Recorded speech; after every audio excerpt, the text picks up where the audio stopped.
Tá bom. Então, vamos começar a nossa conversa de hoje, que eu resolvi trabalhar com vocês um pouco sobre a história do movimento psicanalítico, da época em que foi fundada até os dias de hoje, no estado, na nossa cidade, que eu acho que é um assunto que é interessante a gente conhecer, para contextualizar um pouco as raízes dessa prática, dessa ciência que a gente está estudando nesse ano. A história do movimento psicanalítico é o tema, então, da nossa aula, mas também é o título de um artigo que Freud escreveu lá por 1914, por aí, porque mais ou menos na metade da vida, né, em que ele estava teorizando, em que ele estava difundindo a nova ciência, alguns colaboradores, alguns pesquisadores que começaram a acompanhar ele foram produzindo determinado atrito com Freud sobre algumas questões teóricas, algumas questões práticas, e ele se viu na necessidade de escrever, então, um artigo para localizar para o leigo, né, localizar também para a comunidade científica, o que era a psicanálise e o que não poderia ser compreendido como continuação ou como uma vascularização da psicanálise. Então a gente vai falar bem rapidinho desse primeiro texto e depois a gente vai falando então dos pós-freudianos. Né? Eu não vou falar sobre a história da psicanálise, mas a história do movimento da psicanálise. Então, como eu dizia, nessa época da sua vida e das suas formulações, Freud teve atritos com o Adler, com o Jung, com alguns outros colaboradores e precisou situar isso para a comunidade científica. E ele começa esse livro, né, essa exploração, com a seguinte frase: as ondas o abalam, mas não o afundam. Então a gente começa o livro, texto A História do Movimento Psicanalítico, com esse título. Então, na primeira parte do livro, o Freud vai lembrar que a psicanálise começou a partir do seu trabalho com Breuer. Vocês lembram, então, que a gente viu isso na nossa primeira aula, né? A psicanálise começa a partir da interlocução dele com Breuer, e o Breuer vai se afastar do Freud por causa porque o Breuer começou a negar essa importância que o Freud atribuía à sexualidade infantil, na etiologia das neuroses. Tá?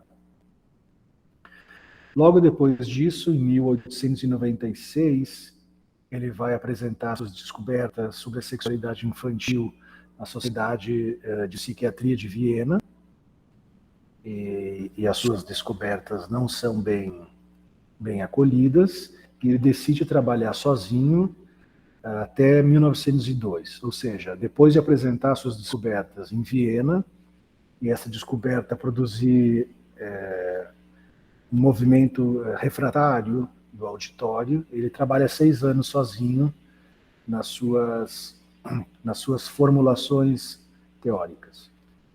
Essa é a primeira parte do livro, né? A segunda parte do livro vai mostrar que em 1902 ele começa a receber visitas de alguns médicos interessados, médicos e não médicos, interessados na psicanálise, interessados em aprender a teoria e a prática, e vai formando um pequeno grupo, né, em casa, ali na casa dele, um pequeno grupo de interessados. E aí esse pequeno grupo vai fundar a chamada Sociedade das Quartas-Feiras, que era o grupo dos primeiros psicanalistas, né? Até começar a ganhar um reconhecimento no meio acadêmico. Tá? Então começa a ganhar um reconhecimento no meio acadêmico, mas Freud tinha medo ainda de que a psicanálise ficasse conhecida apenas como uma ciência judia, uma ciência de judeus, e num tempo próximo a isso, ele recebe a visita do Jung, que era um psiquiatra suíço, né? E aí eles travam uma grande amizade, e o Freud, a partir desse contato com Jung, ele pensa na importância de alimentar essa amizade, porque ele conseguiria, a partir daí, tirar a psicanálise desse preconceito de que seria uma ciência só de judeus, porque Jung era um católico, né? E iria, digamos assim, ampliar, dimensionar mais o seu alcance, porque ele queria levar a psicanálise para os assuntos internacionais, né? Ele queria tirar ela só desse mundinho de Viena e transformar uma ciência internacional. Aí, em 1909, esse pequeno grupo, né, foi convidado para ir dar uma conferência nos Estados Unidos. Foi a única conferência que Freud fez nos Estados Unidos, né? E foram lá ele, o Jung, o Ferenczi e o Jones. Eram quatro psicanalistas, né? Ele mais 3 colaboradores, que foram lá, então, apresentar psicanálise além do oceano. Tá? Isso em 1909. Em 1910, eles fundam a IPA. Sim. Sempre foi, esse processo sempre foi muito tortuoso, né? Sempre levantou muitas resistências. Né? O Vitor falou que alguns livros foram queimados, é verdade. Em 1910, preocupados em manter uma instituição de regulamentação, uma instituição de verificação e de defesa dessa nova ciência, eles fundam a IPA, que é a Instituição Psicanalítica Internacional, International Psychanalytic Association, né? Que é o objetivo de promover e gerar a ciência psicanalítica. Em 1910, geraram a IPA. Então, a IPA era esse órgão, né, administrativo que tinha a função de velar pela ciência psicanalítica no mundo. E ele, então, nomeou como presidente da IPA o Jung, né, que o Jung, para Freud, era o príncipe herdeiro. Freud chamava ele de príncipe herdeiro, porque ele tinha para si que o Jung seria o melhor representante da psicanálise depois que ele viesse a falecer. O Jung tinha uns 20 anos menos que Freud, né? E eles desenvolveram uma relação muito próxima, como se fosse de pai e filho, tanto que nas cartas que a gente estuda hoje em dia, né, o Jung, né, pedia muito para o Freud chamar ele de filho, pedia muito para o Freud tratar ele como filho. Freud não gostava muito, mas acabou cedendo e chamando ele de filho muitas vezes. Tá? Então Freud nomeou o Jung presidente da associação, mas foram romper relações em 1913. Uns 3 anos depois, foi um sofrimento muito grande para o Freud e para o Jung também.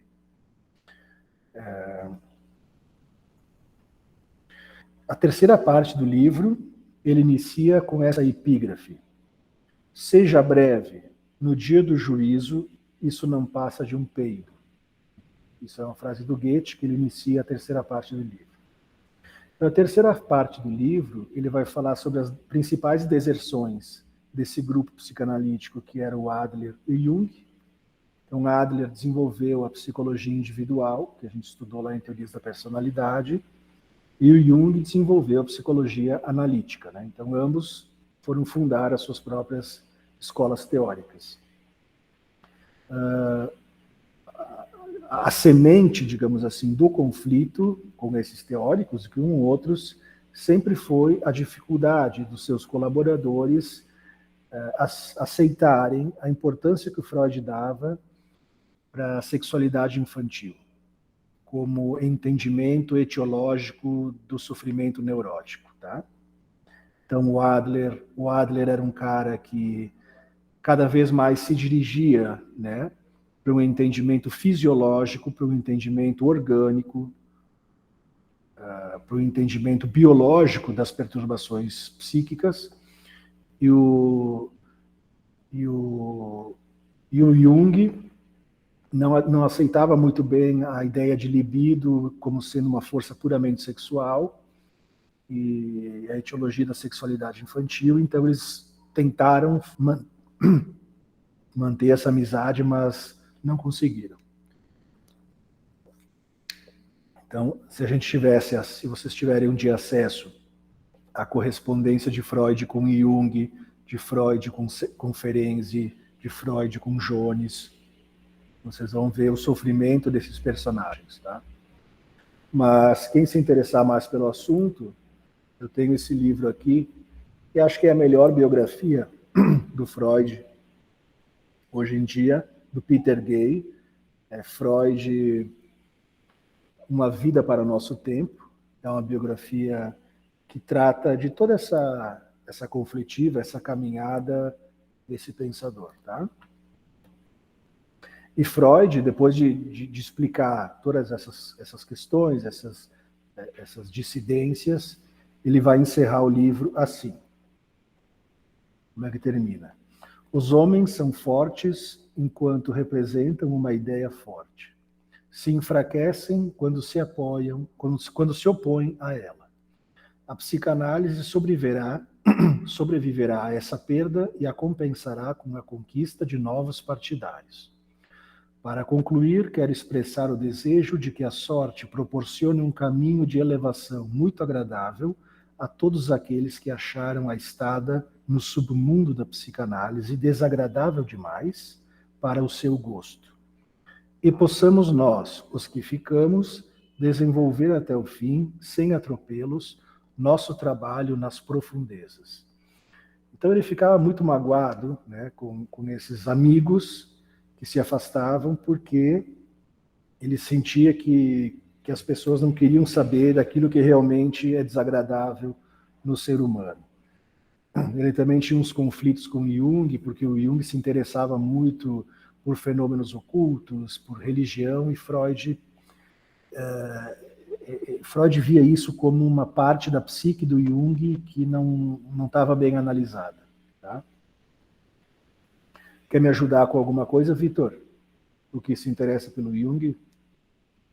Eu só iria comentar de que agora faz sentido aquelas 5 páginas de crítica que ele tem com o Freud, assim. É sério, no livro que eu tenho ali nas práticas da psicoterapia, eu sei que tem umas 5 páginas só dedicadas a isso.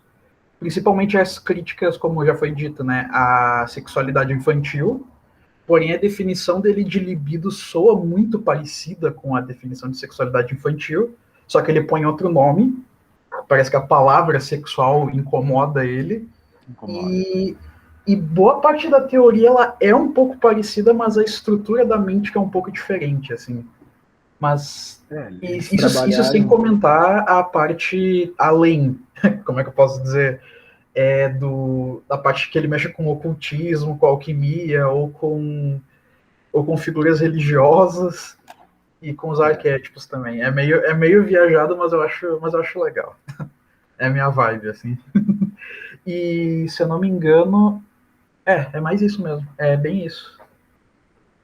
Acho que a única coisa que separa a psicologia analítica, a parte da psicanálise, seria o processo de individualização. No caso, eu acredito que é o que acontece dentro da psicanálise, só que ele colocou um nome. É a única diferença. Assim. Tá, tipo, ressaltado isso. Certinho. Obrigado. Tá, então essa é a estrutura do texto, a história do movimento psicanalítico. Depois, como é que a psicanálise continua no mundo, tá? Então eu vou falar para vocês das principais escolas, dos principais teóricos que vieram depois do Freud. Então depois do Freud, o durante ainda, quando Freud estava vivo, ele teve vários filhos, tá? Mas a sua filha caçula, chamada Ana Freud, foi o único filho, única filha, o único descendente do Freud que levou a psicanálise à frente, né? Então, a Ana Freud foi a filha dele, que acompanhava ele nas palestras, nos estudos, e ela foi uma psicanalista que levou a psicanálise de forma bem ortodoxa e contribuiu muito para a psicanálise infantil. A partir da ideia que ela propôs de que a gente precisa trabalhar com as crianças a partir da brincadeira que as crianças trazem às sessões, trazem ao setting. E ela propôs aquela ideia, né, de que a associação livre do adulto, né, ela é a versão da associação livre do adulto é o brinquedo da criança. Ela trabalhava com a brincadeira da criança análogo a um adulto falando livremente. Sua principal obra é O Ego e os Mecanismos de Defesa, isso aqui é 1936. E essa linha da Ana Freud, ela vai ganhar muita força nos Estados Unidos, que vai ser conhecida depois como a psicologia do ego. Então, vai embasar bastante da prática do estudo em pedagogia. Ela vai trabalhar com o ego forte, com o ego fraco, ela vai trabalhar com os mecanismos de defesa, ela vai trabalhar com o aprendizado, ela vai trabalhar com, digamos, quase com o treinamento, de certa forma, das crianças, tá? Então ela vai se distanciar do trabalho psicanalítico, né, por dar uma ênfase grande à consciência e ao ego. A psicanálise dá sempre ênfase ao inconsciente, tá? Então a Ana Freud, ela vai ser uma das pessoas que vai dar o start à chamada psicanálise americana. Psicanálise do ego, psicologia do ego. Já mais ou menos nessa época, tinha a outra psicanalista que foi bem importante, que é a chamada Melanie Klein, que eu acho que vocês hoje tinham que ler alguma coisa sobre ela, que vai trabalhar com crianças muito pequenas. Então ela vai ser pioneira no trabalho com bebês, com crianças, porque a Ana Freud trabalhava com a criança e que já estava falando, que já estava brincando, né? E a Melanie Klein vai trabalhar com crianças, bebês de colo mesmo, né? E vai ser conhecida por uma mudança da teoria falocêntrica, como se diz, né? Mais relacionada ao falo, ao ter ou não ter, o pai, a mãe, para uma teoria seiocêntrica. Como ela vai estudar o bebê pequeno, ela vai estudar muito a relação do bebê com o seio materno, né, com a expulsão do seio, com o sugar do seio, com o morder o seio. Vai trabalhar com conceitos como seio bom, seio mau, seio persecutório, né? Ela vai trabalhar com as fantasias primitivas, arcaicas do bebê, de querer agredir, de se sentir agredido, que é como o bebê se relaciona com o seio materno no primeiro ano, no segundo ano, né? Vai falar sobre posição depressiva, posição esquizoparanoide, identificação projetiva, todos esses mecanismos mais verificáveis na psicose. Ela vai encontrar o germe disso na relação do bebê com o seio, né? Desenvolveu um entendimento simbólico contido nos brinquedos e jogos também, a Melanie Klein, e aprofundou a ideia das fantasias primitivas na mente do bebê. Ela vai mostrar que a mente primitiva do bebê já contém algumas fantasias e a questão edípica já está presente aos poucos desde o bebezinho pequeno, não precisa chegar aos 3, 4 anos de idade, né? Ela vai falar também do ataque sádico ao seio, do ataque da posição do bebê de forma masoquista em relação ao seio materno. A forma de interpretar a transferência, como eu falei para vocês um tempo atrás, é uma forma mais no aqui e agora da transferência, chamando os impulsos amorosos e agressivos do paciente para si. E essa vai fundar a chamada escola inglesa de psicanálise, né? Então, a Ana Freud, botei aqui, né? Botei aqui Freud e as capilarizações do pensamento, né? Então, a Ana Freud vai dar origem à escola americana e a Melanie Klein à escola inglesa, tá? De psicanálise. Depois, bastante baseado na escola inglesa, bastante baseado, influenciado pelo pensamento de Melanie Klein, a gente tem um importante psicanalista chamado Winnicott, Donald Winnicott, um médico pediatra que também vai trabalhar fortemente com crianças, fortemente na relação mãe-bebê, na relação do bebê e da criança com a figura materna, o Winnicott, né? Então, o Winnicott vai falar que a criança de 0 a 6 meses deve ser situada como estando numa fase de dependência absoluta, de 6 meses a 2 anos, fase de dependência relativa, onde a criança tolera melhor a frustração. Então, vocês vão ver que os psicanalistas, né, pós-freudianos, vão se interessar muito pelos primeiros meses de vida do ser humano. E o Winnicott, assim como Melanie Klein, também vai teorizar muito sobre isso. Ele vai forjar o conceito de mãe suficientemente boa.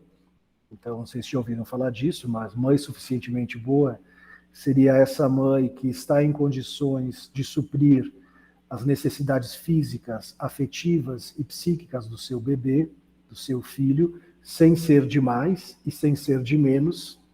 Então, seria um conceito para falar de uma mãe, né, que é suficiente, né, que ela pode tecer os cuidados manuais e afetivos com o seu bebê, sem ser muito intrusiva, muito invasiva, mas também sem ser muito distante. Ele vai falar de holding, que é essa capacidade da mãe passar segurança para o seu bebê, e handling, que é a capacidade de manusear o corpo, o cuidado do seu bebê, fazendo com que o seu bebê sinta que está sendo amado, que está sendo protegido. Então ele vai trabalhar bastante com essa ideia da mãe, né? Entendia a transferência como uma repetição do laço materno e defendia uma postura amorosa do psicanalista com o seu paciente. Então, o Winnicott era um analista muito amoroso, muito próximo, muito afetivo dos seus analisandos. Um outro conceito importante, vocês vão estudar, os já estudaram, proposto pelo Winnicott, é o conceito de objeto transicional. Objeto transicional é aquele objeto que a criança elege como um objeto que ela se apropria para poder lidar com as situações de crise ou para poder suportar melhor o distanciamento da mãe ou para poder suportar melhor as fases do desenvolvimento psíquico-emocional.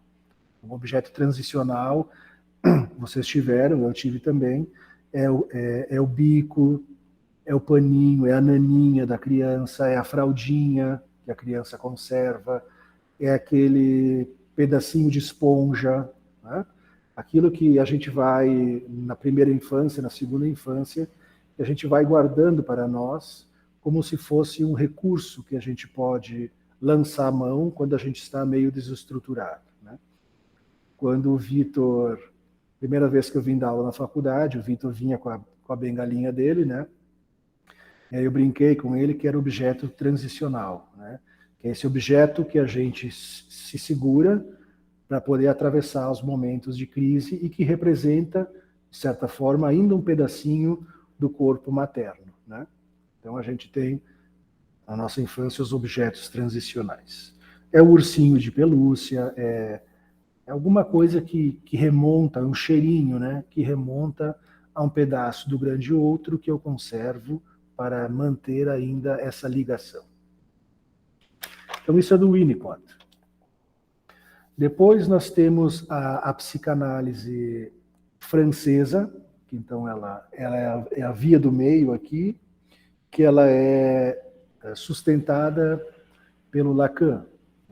O Lacan vocês já conhecem, que é a escola psicanalítica que eu me filio e que eu venho transmitir para vocês, né? Então, o Lacan foi um psiquiatra francês que se tornou psicanalista, sempre foi muito controverso no meio psicanalítico. O Lacan é um psicanalista que, como vocês já se dão conta, se apoia fortemente em outras áreas do conhecimento, como linguística, matemática, literatura, filosofia, topologia, antropologia, sociologia. Ele vai buscar em vários meios, né, suporte para forjar e sustentar a sua prática e a sua teoria. A contribuição do Lacan na psicanálise é muito grande, que gerou uma nova cisão no movimento psicanalítico, dando origem ao lacanismo, a escola lacaniana. Ele rompeu com a IPA, então, inicialmente todos esses analistas eram associados à IPA. O Lacan rompeu com a IPA porque ele tinha uma proposta muito própria de trabalho e a IPA não admitia, e tem uma novela longa sobre a deserção dele da IPA, né?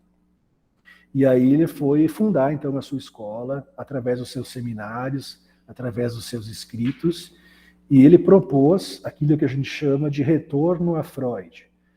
Como ele via que a psicanálise contemporânea, na época dele, estava se perdendo, a psicanálise estava trabalhando demais com a ideia do ego, com a ideia do psicanalista como um auxiliar do paciente, como um mestre do paciente. Ele vai fazer o retorno a Freud, que é para ressituar a psicanálise às suas raízes e à sua proposta inicial, né? Os conceitos mais importantes do Lacan vocês já conhecem, né? Conceito de significante, estágio do espelho, linguagem, conceito de falta, de desejo, de objeto A, real, simbólico, imaginário, o nome do pai, a forclusão, o sujeito suposto saber, a transferência, o grande outro, os 4 discursos, as sessões curtas, o tempo lógico. Então, essa psicanálise que eu transmito para vocês é a lacaniana, que é da escola francesa. Na escola inglesa, a gente tem também um psicanalista que fez escola, que é o Wilfred Bion, também psicanalista inglês, que escreveu bastante sobre a psicanálise aplicada aos grupos. Tá? Então, quando a gente vai trabalhar com grupos, a gente estuda bastante o Bion. Também influenciado pela Melanie Klein, né?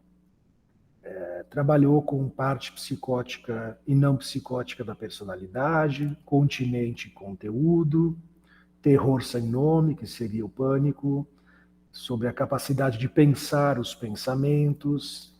Então, ele também vinha com essa psicanálise um pouco diferenciada. O Bion dividiu o aparelho psíquico em 2 funções, função alfa e função beta. Então, função alfa seria a capacidade do pensamento nomear, dialetizar, a capacidade do pensamento se pensar, né? Capacidade do pensamento colocar em palavras as coisas sem nome. E a função beta seriam essas impressões sensoriais, essas impressões mais emocionais, que estariam situadas num nível primitivo e que não seriam codificadas, né? Função beta. A função beta seria mais o inconsciente, seriam mais os impulsos, os afetos, e a função beta, desculpa, né? E a função alfa, já mais o trabalho egóico, o trabalho de linguagem sobre os próprios sentimentos. Então, o trabalho terapêutico, psicanalítico, partindo da inclinação, da proposta de Bion, seria o analista ajudar a funcionar um pouco mais a função alfa, né? Para ajudar o paciente a simbolizar, para ajudar o paciente a colocar palavras, para ajudar o paciente a pensar o próprio pensamento, para ajudar o paciente a fazer ligações, né, entre essas marcas, esses registros até então soltos na psique, né, que estivessem ilhados, que estivessem desconectados do resto do tecido inconsciente. Então, Bion trabalha desse jeito. Tinha também, lá junto com o Freud, o Adler. O Adler, vocês sabem que foi um dos primeiros colaboradores do Freud, né? Ele era austríaco. Acho que vocês lembram das teorias da personalidade, que a gente estudou a teoria do Adler, que era a ideia de que o esforço psíquico, né, do ser humano, resumindo de forma grotesca, seria a busca por se tirar desse lugar, desse complexo de inferioridade que todos nós ocupamos um dia por causa da nossa dependência absoluta e contínua durante muitos anos na nossa infância, né? Então é o cara que vai falar sobre inferioridade, compensação, esquemas de percepção, interesse social. Então o Adler era bem democrático, assim, ele tinha uma busca pela democracia também, a psicanálise ligada aos movimentos sociais, né? Freud não era, Freud era mais aristocrático, eles brigavam um pouco com isso, né? Só que o Adler, como eu disse antes, ele foi levando muito essa questão da psicanálise para as pesquisas mais biológicas, neurológicas, e eles começaram a brigar. E o Adler também, como tinha um complexo de inferioridade em relação ao irmão, que também se chamava Sigmund, ele começou a brigar com Freud porque ele se sentia na sombra do Freud, ele queria construir a sua teoria, e eles acabaram a se afastarem. Outro psicanalista importante, mas da vertente de Ana Freud, é o Erikson. Vocês estudaram o Erikson nas teorias da personalidade, estudaram o Erikson na psicologia do desenvolvimento, que é também um dos primeiros psicanalistas de criança, né? Que vocês lembram que ele postulou que o desenvolvimento mental ele se dá a partir da divisão de 8 estágios, né, pessoal? Então vocês lembram, né, que ele fez aquela demarcação que do ano 1 ao ano 3 de vida, a questão principal é a busca por autonomia. Depois do ano 3 ao 6º ano, a iniciativa em lidar com os conflitos. Depois do 6º ano ao 12º ano, isso, Vitor, as crises, né? Do 6º ao 12º ano, ser diligente e competir. Depois dos 12 anos aos 20 anos, estabelecer a identidade social e profissional. Dos 20 aos 40, o desenvolvimento de laços de amizade e laços afetivos. Dos 40 aos 65 anos, era a questão de obter produtividade e estabilidade. E mais de 65 anos, avaliar o próprio ciclo da vida. O Vitor lembrou aqui as crises, né? Que é bem isso, né? Ele vai dizendo que o ser humano vai evoluindo a partir de crises. Então, é um dos teóricos que fez com que se fixasse a ideia de crise de identidade. Então, a crise de identidade é uma ideia, é um conceito que vem do Erikson, até porque, não sei se vocês lembram, mas ele era um teórico que vivia em crise de identidade por não saber quem era o pai. Vocês lembram disso, né? Então ele também ficou, de certa forma, tendo que dar conta da sua neurose, da sua dificuldade, através da construção da teoria, né? Então, crise de identidade tem a ver também com a sua problemática particular de uma vida sem saber direito quem era o pai. Também foi um defensor de que a personalidade vai se desenvolvendo até o fim da vida, né? Também trabalhou, então, com a psicologia do ego, né? Essa psicologia mais voltada para a consciência. E o Jung, né, que foi tido por Freud como possível herdeiro do seu pensamento, né? Então foi o grande escolhido de Freud, mas que tiveram cisões devido a divergências teóricas. Jung, como eu falava para vocês, era um psiquiatra suíço, fortemente ligado à psicanálise, mas que não quis sustentar a ênfase da sexualidade infantil nos processos neuróticos. Fundou a chamada psicologia analítica, que apresentou conceitos como inconsciente coletivo, processo de individuação, propôs métodos importantes de tratamento para a psicose, porque ele trabalhava num hospital psiquiátrico, né?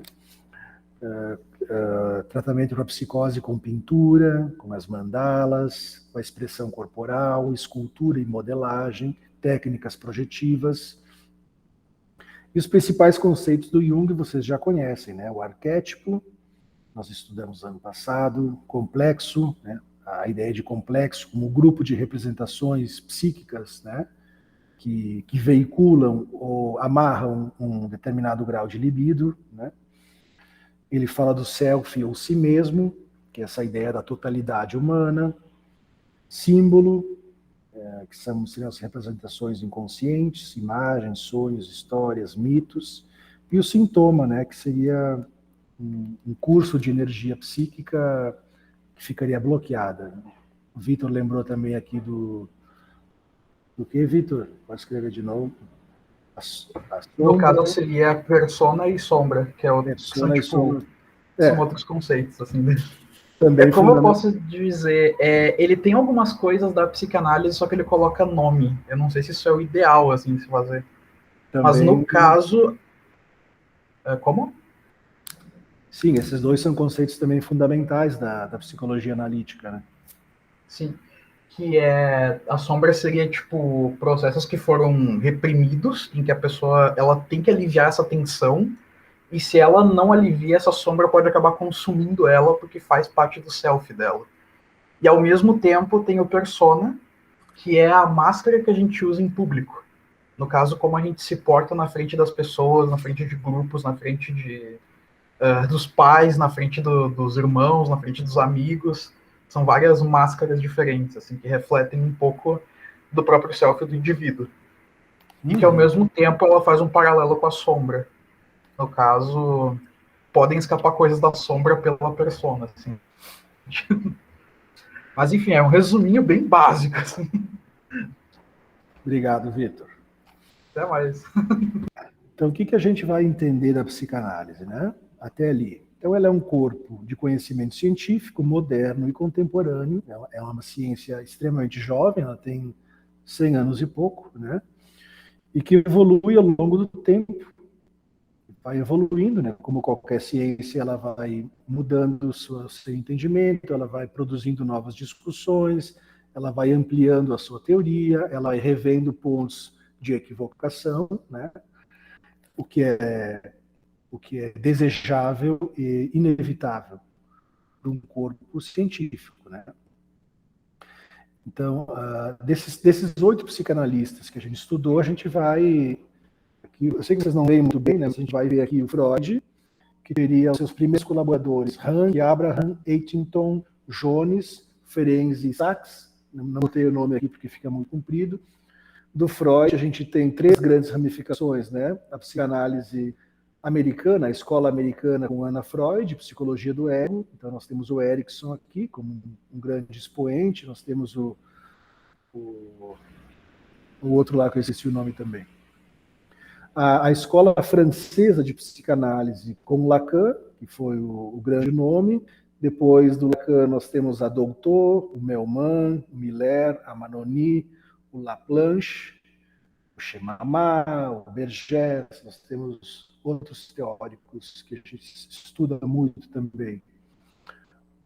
Hoje em dia, que seriam os comentadores lacanianos, e a vertente da psicanálise inglesa, da escola inglesa, que ela é fundada pela Melanie Klein, e que tem os trabalhos importantes do Winnicott e do Bion, como psicanálise de escola inglesa, né?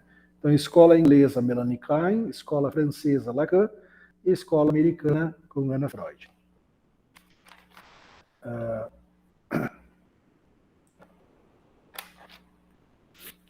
Depois nós temos a história da psicanálise no nosso estado.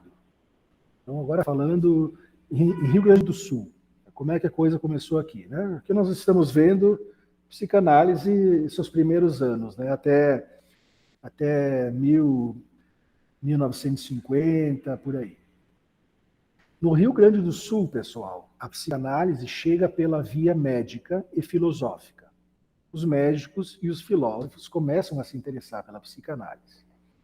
E ela chega em Porto Alegre, em 1920 e 1930, através, então, de textos que alguns médicos e filósofos começam a produzir na literatura local. E começou a ser aplicada no Hospital São Pedro pelo médico, pelo doutor Dionélio Machado, que era médico e escritor. Tá? Então, começou no Hospital São Pedro a ser praticada. Nessa época, ela chega também à URGS, no curso de psiquiatria. Tá? Começou na URGS e no Hospital São Pedro. E os primeiros psicanalistas da gente aqui, do Rio Grande do Sul, eles são de formação argentina. Eles iam até a Argentina, né, faziam a formação lá nas instituições de formação, e alguns iam para a França também. Mas são de origem argentina. Em 1963, foi reconhecida a primeira instituição psicanalítica no Rio Grande do Sul, que é a Sociedade Psicanalítica de Porto Alegre, essa ainda existe, né, a SPPA, que a IPA reconheceu, então, o cinema da IPA, né, reconheceu e autorizou essa formação, que inicialmente só podia fazer formação em psicanálise os médicos, tá? Inicialmente só o médico podia fazer a formação. Depois iniciou o curso na PUC, né? Na URGS já tinha. Começaram a aparecer na academia também nos primeiros cursos de psicologia. Começou na psiquiatria, tá? Depois começou já nos primeiros cursos de psicologia da PUC também. Teve um momento, não lembro muito bem da história, teve um momento de ditadura forte na Argentina,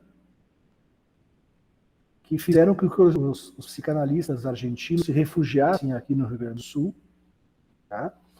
E foram implementando a sua clínica argentina aqui no Rio Grande do Sul, principalmente a psicanálise lacaniana, porque a Argentina é muito forte, a psicanálise lacaniana na Argentina, né? Porque esse pessoal da Argentina ia para a França, fazia formação lá na escola de Lacan, vinha para a Argentina, com a ditadura vieram para o Rio Grande do Sul, refugiados da ditadura. Vocês sabem que Lacan foi o psicanalista que abriu, a partir de uma longa teorização a respeito de como se forma um psicanalista, ele abriu as possibilidades para o psicanalista se formar fora da IPA.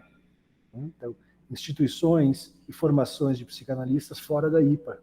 Então, a IPA perdeu ali o seu poder de dizer quem podia e quem não podia formar psicanalistas, e muitos, então, psicanalistas começaram a aderir esse modo de formação mais transgressivo, né, digamos assim, mais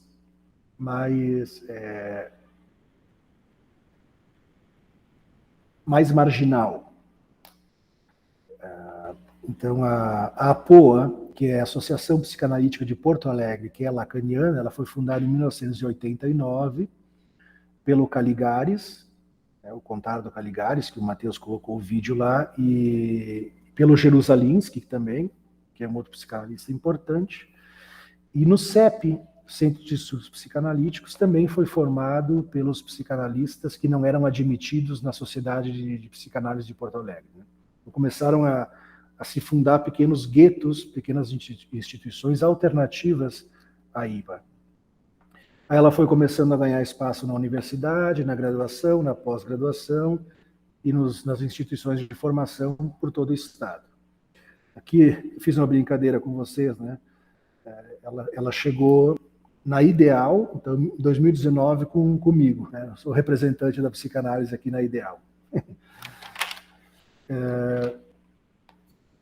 E os lugares, agora, falando assim em termos de estudo, né, no nosso estado, mas principalmente em Caxias do Sul e Porto Alegre, eu coloquei para vocês uma lista dos lugares onde a gente pode estudar a psicanálise.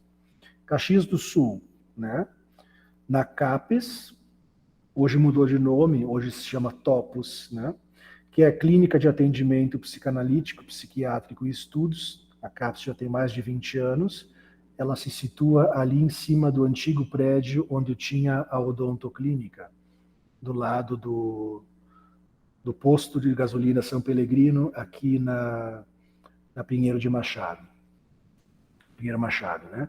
Então a CAPS é um espaço legal de formação, já falei para vocês, volto a falar, que a gente faz a nossa formação lá, pagando a nossa formação com os atendimentos. Então, é um lugar legal de se formar, porque a gente não precisa pagar financeiramente, a gente paga com o nosso trabalho. Então, para fazer a formação psicanalítica na CAPES, cada candidato à formação atende 8 pacientes por semana, e com esse atendimento, porque os pacientes pagam, né? Com esse atendimento, o valor dos atendimentos são transformados em moeda de troca, ou seja, tu atende esses pacientes e esse valor tu vai transformar ele no acesso aos estudos, no acesso à supervisão, aos grupos de estudos, aos seminários e aos cartéis, né?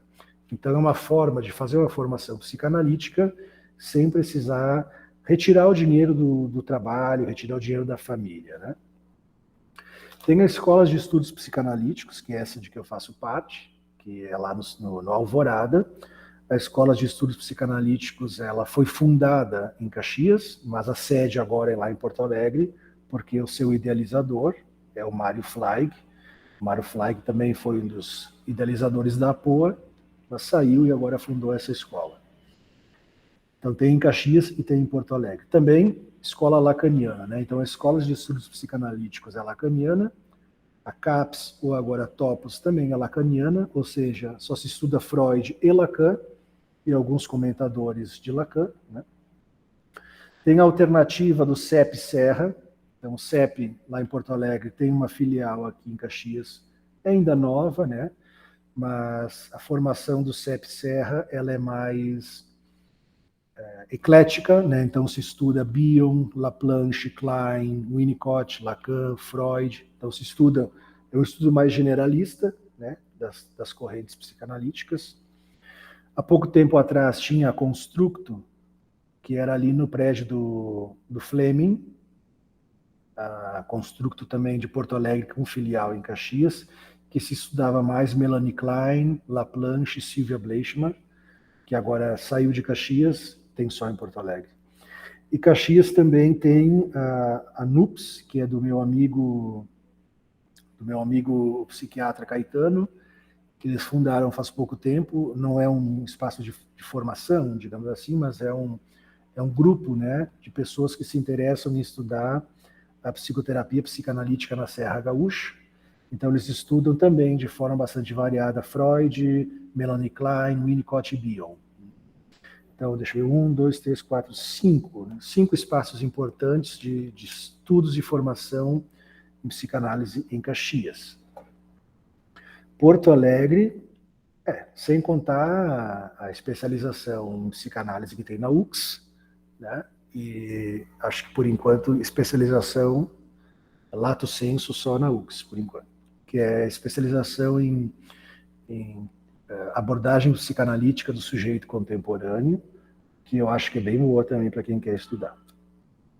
Porto Alegre, então nós temos a Associação Psicanalítica de Porto Alegre, que também é freudo-lacaniana, o CEP, que é o Centro de Estudos de Psicanálise, o SPPA, que é essa primeira, né, a Sociedade Psicanalítica de Porto Alegre, tem o SIG, que é o Sigmund Freud Association, a Contemporâneo, que é o Instituto de Psicanálise e Transdisciplinariedade, o CPRS, Círculo Psicanalítico do Rio Grande do Sul, a Sociedade Brasileira de Psicanálise de Porto Alegre, que é a SBPPA, que também é associada à IPA, o Instituto Bion, o ESIP, que é os Estudos Integrados de Psicologia Psicanalítica, tem em Bento também, tem o IEP, que tem em Bento, em outras cidades, mas em Porto Alegre, que é o Instituto de Ensino e Pesquisa em Psicoterapia, né, psicanalítica, né? Tem as escolas de estudos psicanalíticos lá em Porto Alegre, que é essa que eu falei para vocês. Tem a especialização em psicoterapia psicanalítica da URGS, né, que tem um setor de ensino e pesquisa na URGS. e a especialização em psicoterapia psicanalítica na UX, tá?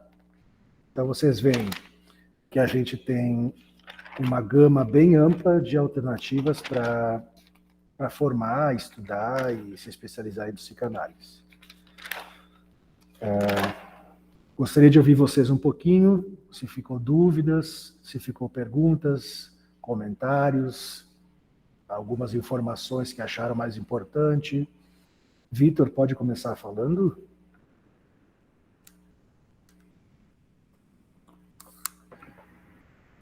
Tipo, foi bem direto e uma coisa que me chamou a atenção foi o Instituto Sig, né? Eu achei genial o nome. Sim. É Sig de Sigmund Freud. Nossa, genial. Era o apelido dele, né?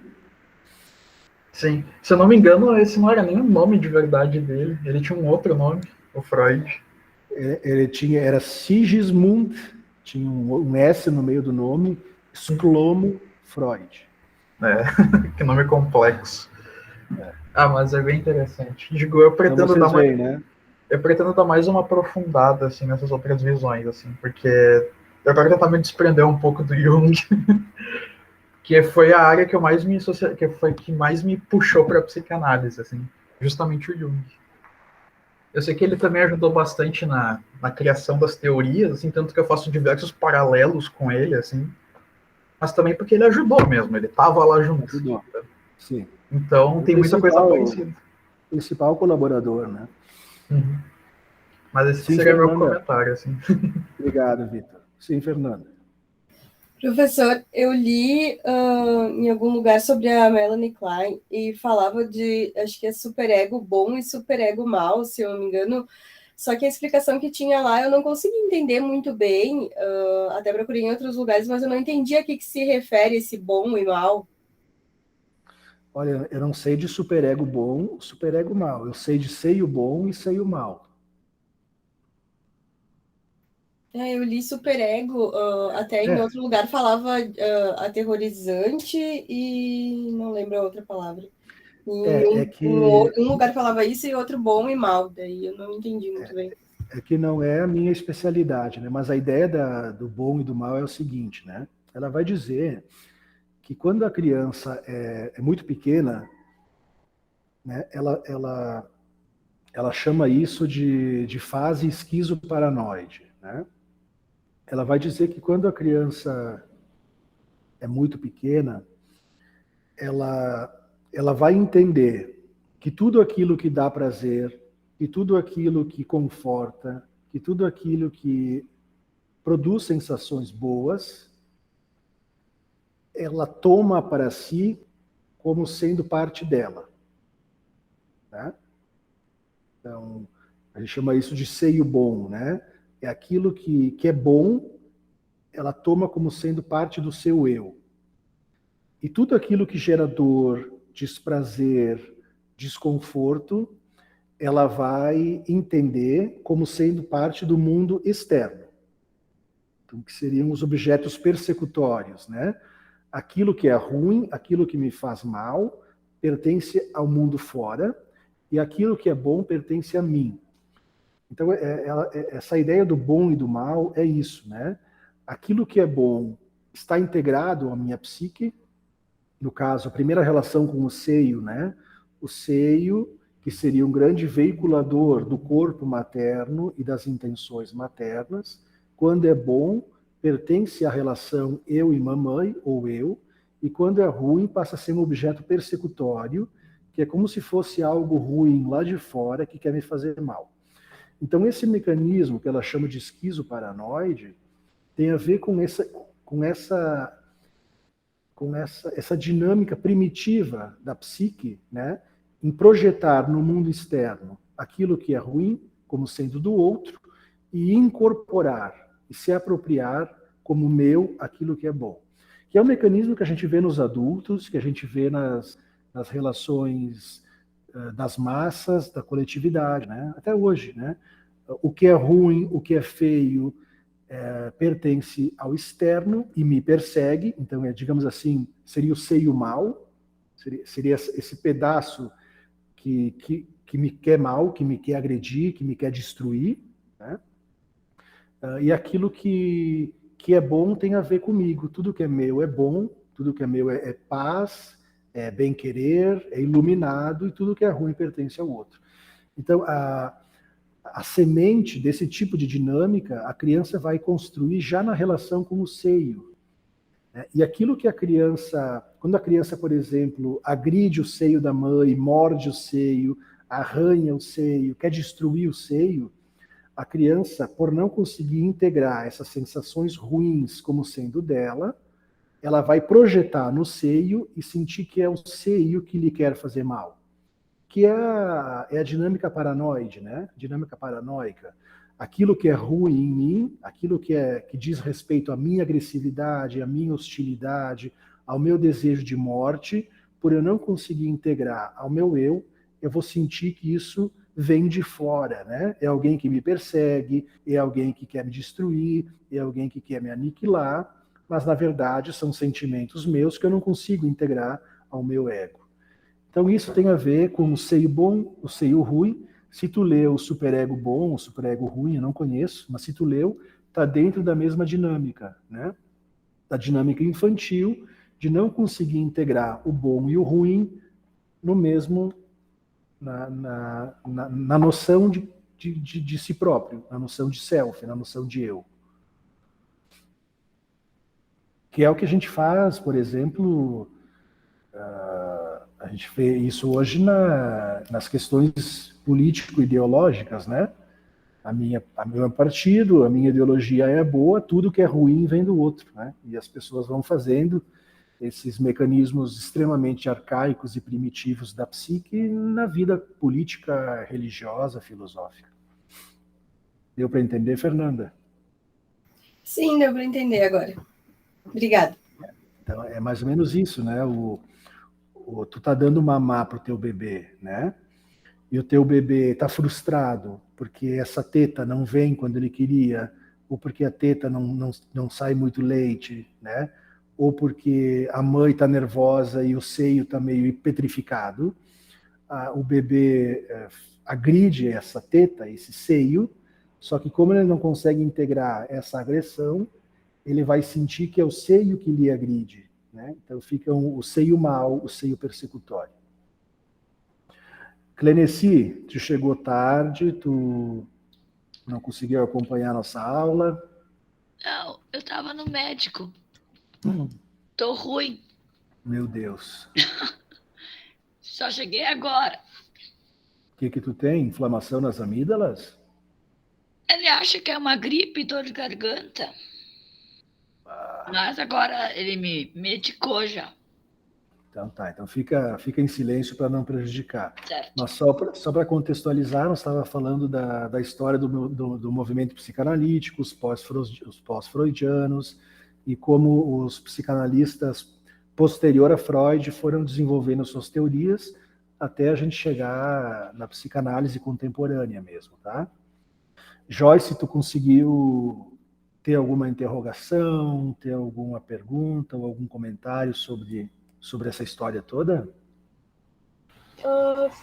Na verdade, sobre o que eu pesquisei dessa Melanie Klein, acho que é assim que fala, e a gente já tinha comentado em aula, mas que na minha pesquisa ela enfatiza que ela chegou a uma conclusão que a transferência ela só poderia ser.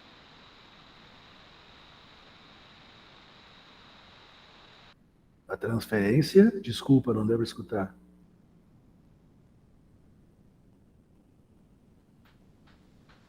Oi? Não deu para escutar o que tu falou. Nada? Até transferência a gente escutou, depois não.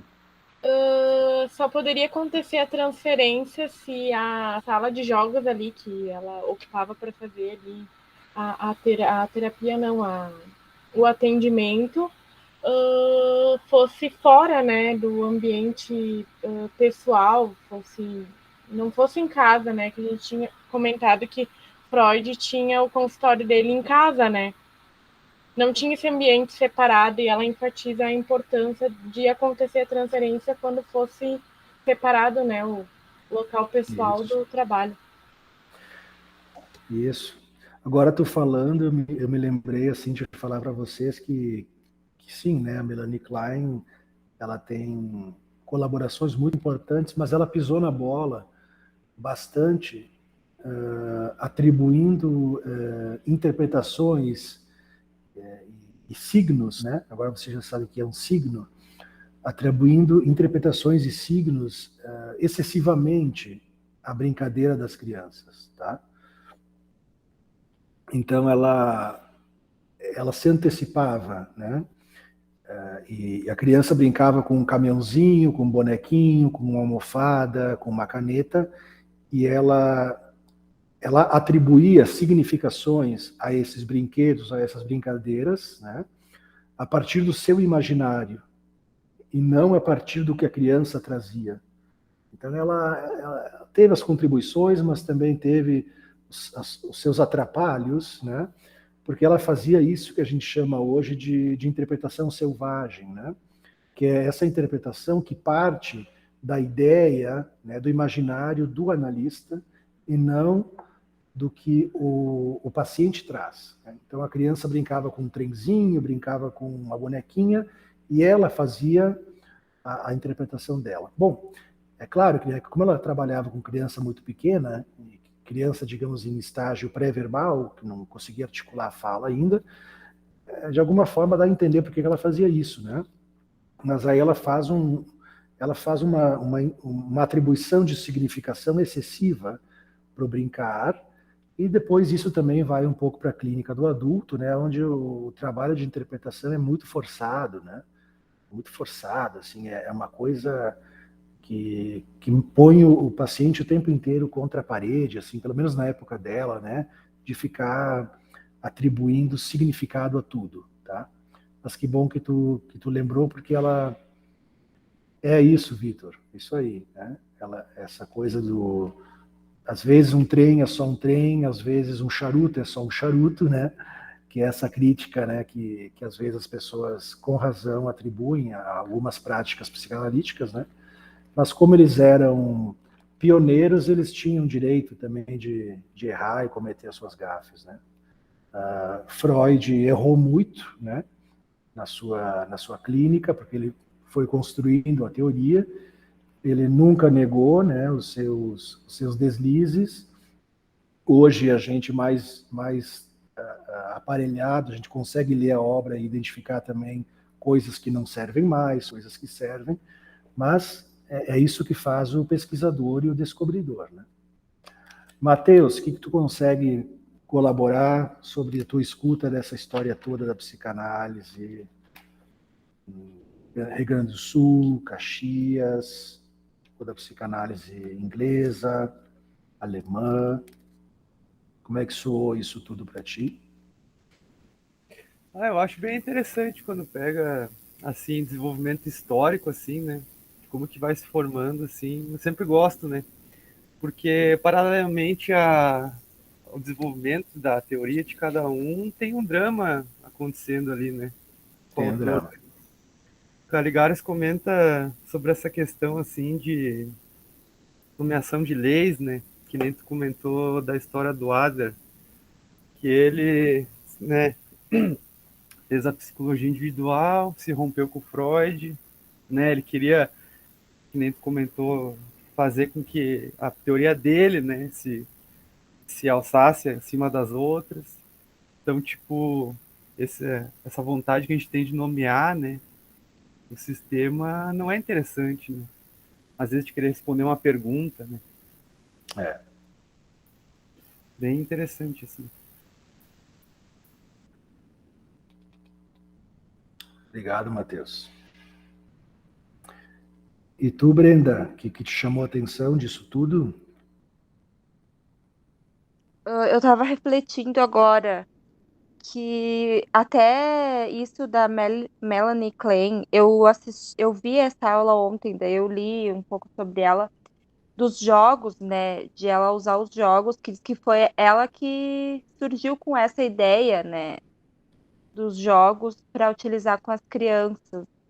E hoje em dia é o que a gente usa, no caso que os psicólogos usam para para tratar as crianças e tudo mais. Daí eu fiquei pensando, num geral, assim, por mais que a gente depois, cada um vai escolher a sua abordagem que vai seguir, tudo de alguma forma veio da psicanálise, porque a psicanálise foi a primeira na psicologia, digamos, que surgiu, né? Então, de alguma forma, muito veio da psicanálise. Por exemplo, a própria TCC surgiu por conta da psicanálise, né? Eu achei bem interessante isso. Não sei se tu me entendeu.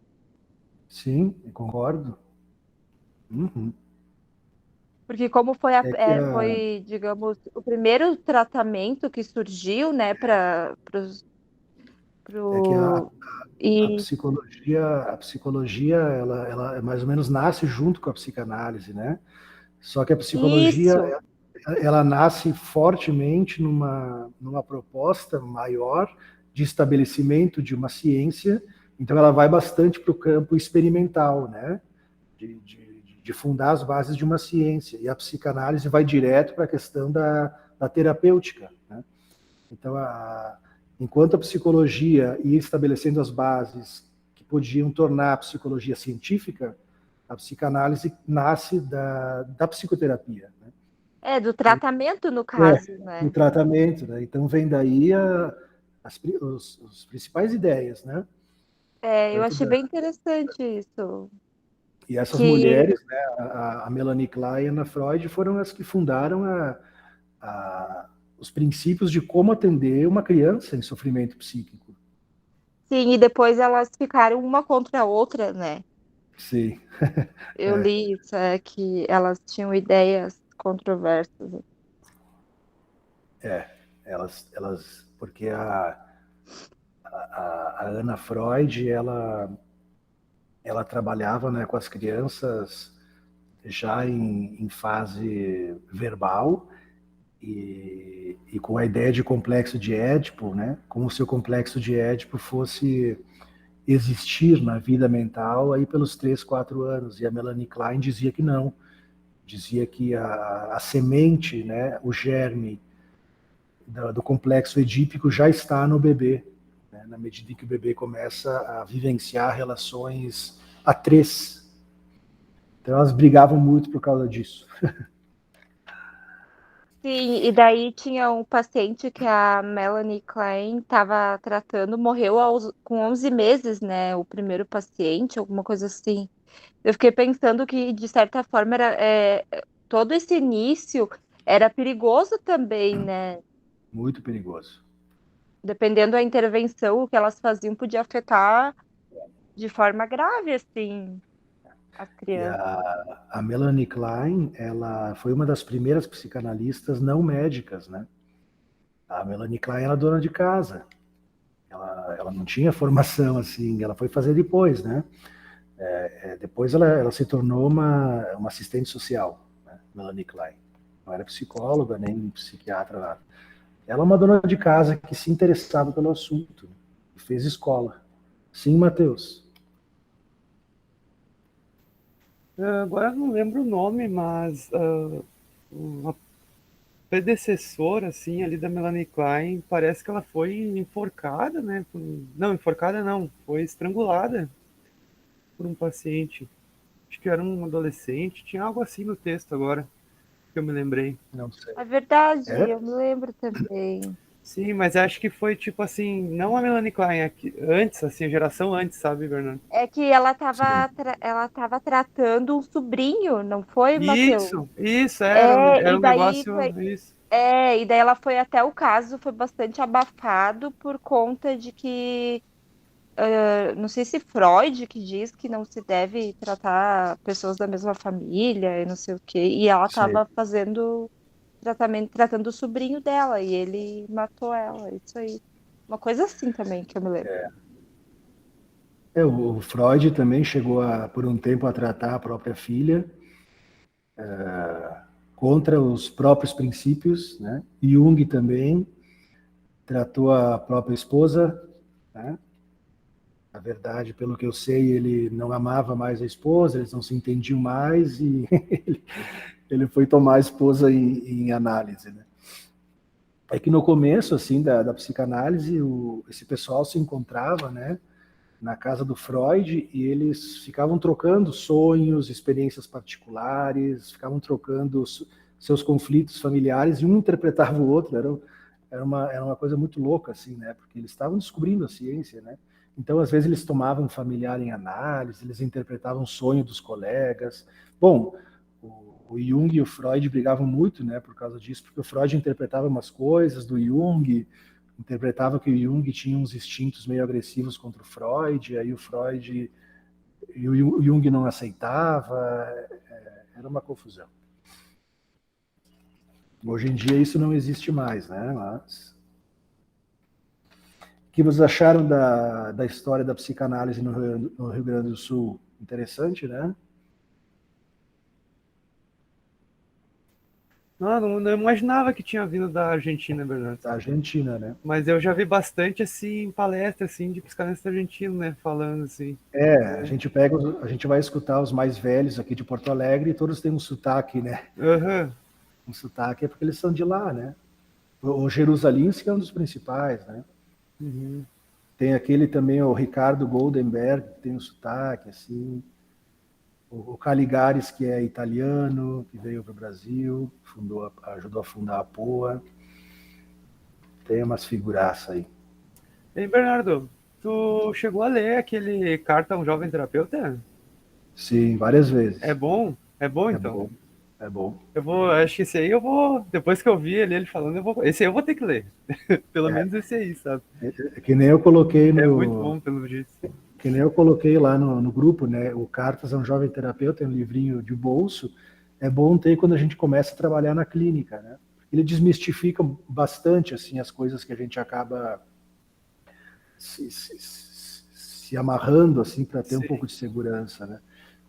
Mas eu falei para ti que aquele livro, Uma Clínica... Como é que é o nome do livro? Uma Introdução a uma Clínica Diferencial das Psicoses, que ele escreveu, esse aí é importantíssimo ter, tá? Para a gente trabalhar com a psicose. Então vocês viram ali a psicanálise no Rio Grande do Sul e viram também a psicanálise em Caxias, né, pessoal? A psicanálise em Caxias tem muitos espaços de estudo, né?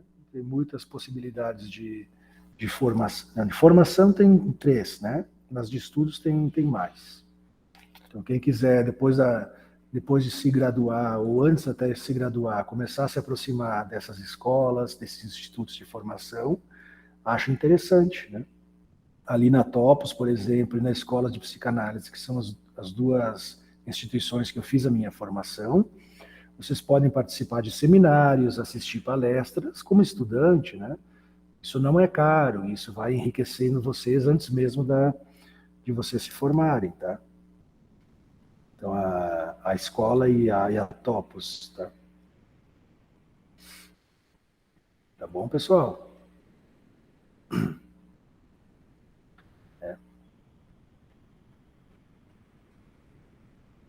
Mais o que, Vitor? Fernanda? Cleneci? Eu digo só acrescentando os meus planos que eu vou começar a participar das palestras. Vamos começar. Quem sabe um dia eu faço a minha. Eu também tenho uma vontade, assim, de daqui uns 10 anos poder instituir a minha escola, né, juntar as pessoas que eu gosto e que querem estudar e formalizar uma escola de formação, mas isso é lá para os meus 50 anos, estou com 40, quero dar uma caminhada mais ainda, vai depois propor isso, né. Mas as que tem, assim, em Caxias, vou dizer para vocês, né, quem quer estudar psicanálise não precisa ir para fora, né, não precisa ir para Porto Alegre, para São Paulo, para o Rio, tem tudo aqui, né. Professores ótimos, profissionais ótimos, tem uma história bem importante em Caxias, né, de trabalho nos hospitais, nas clínicas, consultório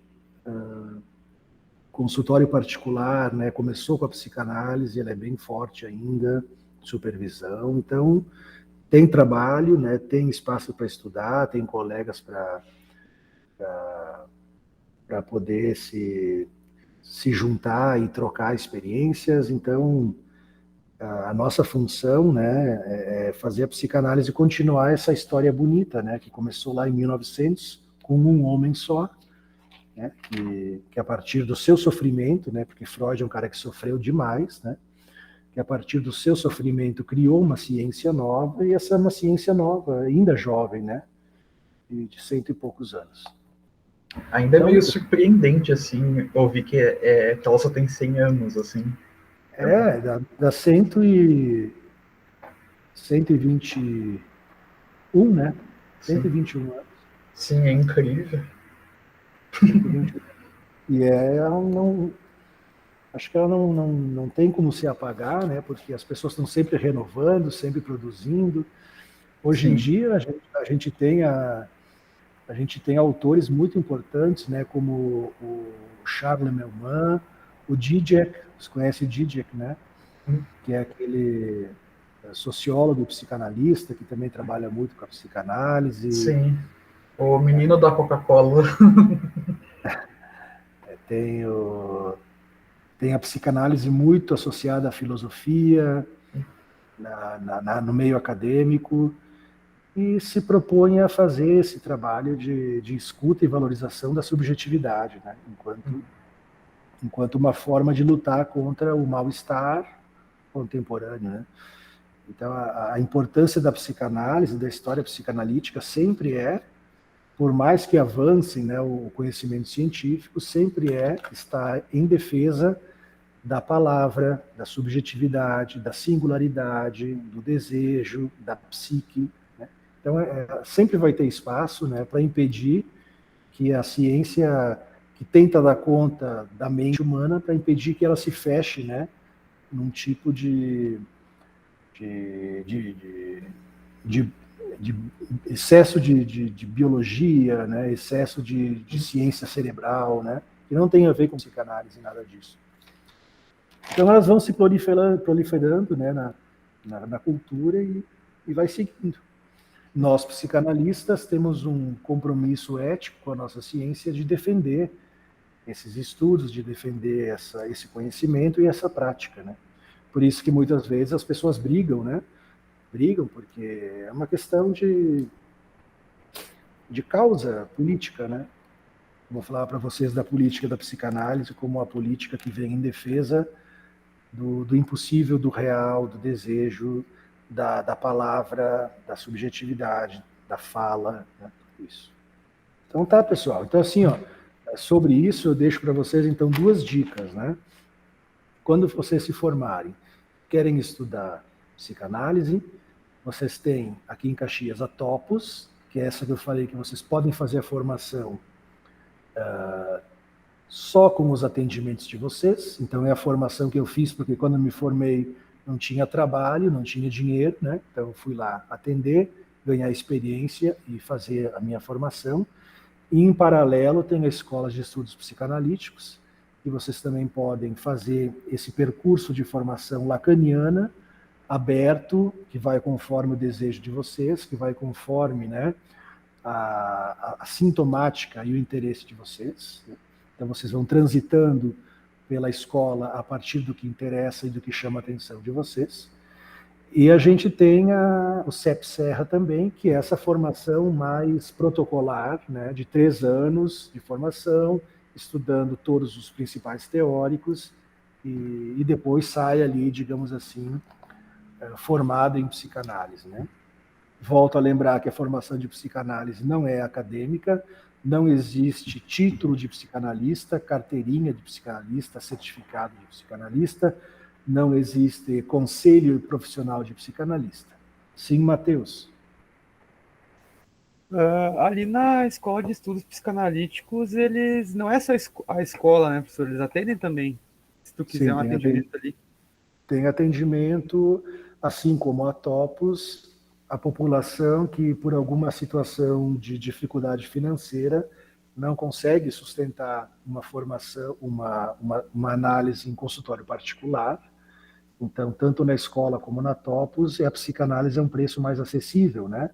Então, para pessoas que dificuldade econômica, que que querem fazer análise, querem se tratar, mas não conseguem pagar o que um consultório particular exige, né? É um valor mais social, digamos assim, certo? Sim. Eu fui uma vez na CAPES, professor. Na Uma vez eu CAPES, fui. Sim, na CAPES eu fui uma vez. Uma mas sessão. foi... Ah, foi... Bom, não se adaptou? Eu não sei explicar assim, Bernardo. Eu sei que eu fui e eu fui uma vez só. Não fez transferência, então. Não voltei assim. Tá Mas eu certo. tô pensando em iniciar um novo trabalho. Bom, se tu tem plano de saúde, né? Tu tem plano... Não. Se tem plano, tem vários profissionais que atendem pela psicanálise por um valor de plano, né? Sim. Eu lembro que a Clinici comentou outro dia que uma amiga dela tá fazendo e realmente é caro, né? Mas é que Não tem que ser caro, né, no caso. não é tanto. Vai fazer. Depende do profissional, né? Não, mas eu digo mais na questão assim do material que tu trouxe mesmo, Bernardo. Na Sim. questão do, né? Não tem que ter aquela linha tênue ali entre tem que ser caro para ti. Tem que ser Isso, caro para isso. ti. Na singularidade, né? Na singularidade. Inclusive, falando nesse tópico do dinheiro, isso me fez lembrar de um comentário que tu fez, assim, em aula, que tu tinha dito que o valor que eu teria numa consulta seria, tipo, de 245, uma coisa assim. Eu não sei porquê, mas eu mentalmente pensei, eu pagaria isso, essa que é a melhor parte, assim, eu faria isso de algum jeito, parando pra pensar. Eu não sei Mas é o que eu explicar, falei, mas esse sacrifício só é interessante, assim. o que eu falei para vocês, né? A média do tratamento psicanalítico está em torno de entre 100 e 200 reais por sessão, a média em Caxias, né? Porque se tu vai lá no Rio de Janeiro é outro valor, né? Lá é mais caro, é 400, é 500, né? Mas a média aqui em Caxias é entre 100 e 200, né? Aí tem um profissional mais vivido, que já tem a clínica bem estabilizada, ele vai cobrar mais, vai cobrar 250, 300, né?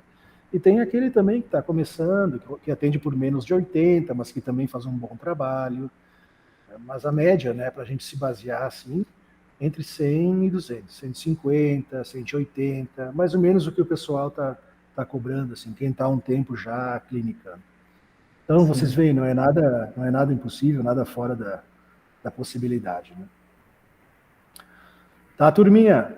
Então, assim, ó, já que a gente está nessa ideia de estudar um pouco sobre a Melanie Klein, sobre a Anna Freud, né? Então, a semana que vem, eu vou trazer para vocês um estudo sobre a psicanálise das crianças, então, para a gente entender como é que a gente trabalha com a criança e como é que a gente entende a conflitiva, a produção sintomática, como é que a gente entende o sofrimento da criança quando a gente escuta ela num dispositivo clínico psicanalítico, tá bom? Sim. Até lá vamos lendo, vamos nos preparando, né? Volto a dizer, quem quer estudar a biografia do Freud, essa aqui é melhor, Peter Gay, consegue na estante virtual por uns 40 pila, usado aí, tá bem bom. Abraço, então. Ok. Abraço, boa noite. Até mais. Boa Valeu, noite. tchau. Boa noite. Boa noite.